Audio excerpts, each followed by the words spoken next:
Hello, as promised, we are going to have a conversation with a real dietitian. Miss Asasha Francis is a registered bachelor's and master's degree nutritionist, and she just happens to be my only daughter.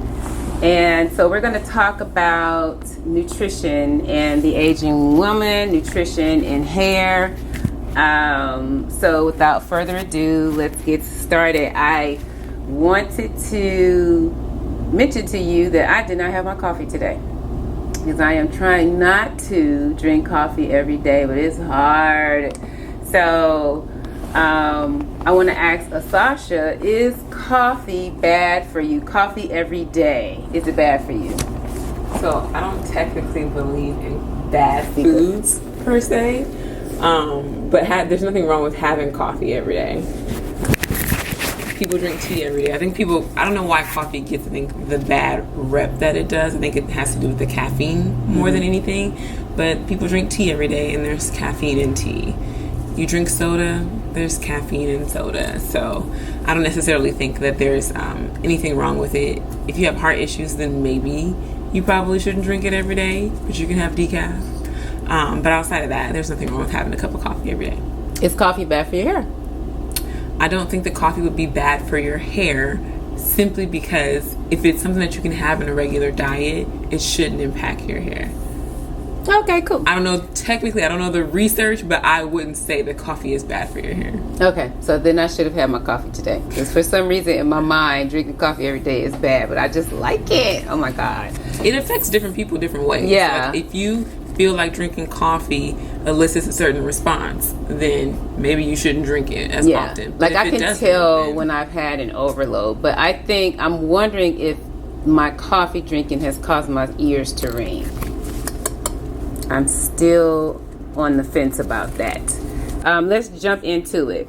Question number 1. Can you have healthy hair as a vegan? I think the question, so when it comes to hair, the question generally should be posed as, can you be healthy and whatever else may be? Yes. So can you be healthy and be a vegan? You absolutely can be healthy and be a vegan. I think where people go wrong these days when they are trying to transition to a vegan lifestyle is that they kind of don't know what their baseline is. So I'm like, before you make any drastic changes, I always think it's best to go to your doctor, get some blood work done, see where your levels are at, see if there's anything missing in your diet, are you deficient in anything, and then work with the registered dietitian who can help you make sure that the transition to a vegan lifestyle is comprehensive. So I think people typically switch to a vegan lifestyle and they have certain foods that they don't like or they don't eat. But when you're not eating a variety of foods, what tends to happen is you're missing out on certain nutrients. So some things that you kind of have to look out for is like, okay, if you don't like beans, not liking beans and being vegan, it's going to be kind of hard. You need to eat beans. Beans have lots of vitamins and minerals in them. They're high in iron. They're a great source of protein. They're a great source of fiber. And that's essentially, that can be a staple in a lot of vegan diets. Mm-hmm. So I think, 1, can you be a vegan and be healthy? Absolutely. If you are healthy, that should then in turn impact your hair as well. Could be different. Everyone's body is going to be completely different. And so if you have transitioned to a vegan lifestyle and you notice that things aren't flourishing or growing the same way that they were beforehand, you may want to take a moment to look at your diet, see what you've been eating, maybe what you're not eating, and then work to get yourself to a place where everything is comprehensive, if that makes sense. Yeah, because I've noticed, even with myself, when I went vegetarian like well over a decade ago, and my hair changed and it's never been the same. And I was eating fish, and so I had lots of hair shedding. And so my hair density changed drastically after I went vegetarian. And that was vegetarian. With the vegan diet, I've seen some of my clients who've done that have significant hair shedding and hair loss. Sometimes I think your body reacts to it and then it bounces back. But what about all the vegan substitute like the vegan chicken and the vegan beef and the Beyond Burger and all that stuff? Like, can our bodies get the nutrients that we need from those types of foods? The body is very resourceful. In actuality, yes, you can pull nutrients from any source of food. Is it absolutely the best source for it? Probably not. So it just depends. So you can eat vegan chicken? You can eat anything. Like, what is vegan chicken? It probably depends. Most of the time, it's usually like some kind of soy textured protein or something of the sort, and along with some other binding agents to kind of help it come together, some seasonings and some flavors, and that's essentially what it is. Most of the time, those products are usually soy based or pea protein based. There's some that are pea protein based. So I noticed now that you mentioned that a lot of people emphasize this on their YouTubes or on their social media, or even I've seen a lot of articles and things where soy is now considered bad. Like a lot of ingredients a lot of products say soy free. We have been joined by Miss Naima. So we were talking about soy. Is soy good for the body? So you'll see soy free on certain packaging because soy is a top 8 allergen. So a lot of people are allergic to soy. So if you see soy free, it's essentially like a marketing thing to let people know that this product doesn't have soy in it. Okay, so back up. She mentioned a top 8 allergen. We're going to come back to that on another video. But let's make a note of that. What is a top 8? It's a list of allergens that the FDA has that need to be labeled on a product, specifically like in bold terminology, so that if anyone is allergic to it, they see it. Soy is an allergen that a lot of Americans are allergic to, so it's one of the top 8 allergies. Like peanuts is one of them as well. Didn't know that. Did not know that. There's a big misconception about like soy and how it actually works, and so there's two sides. And you'll even see this amongst like dietitians. There's some dietitians who believe that you can have soy in your diet and it won't have any effects. Essentially, usually like the main thing that people talk about is like estrogen, how soy is like an estrogen.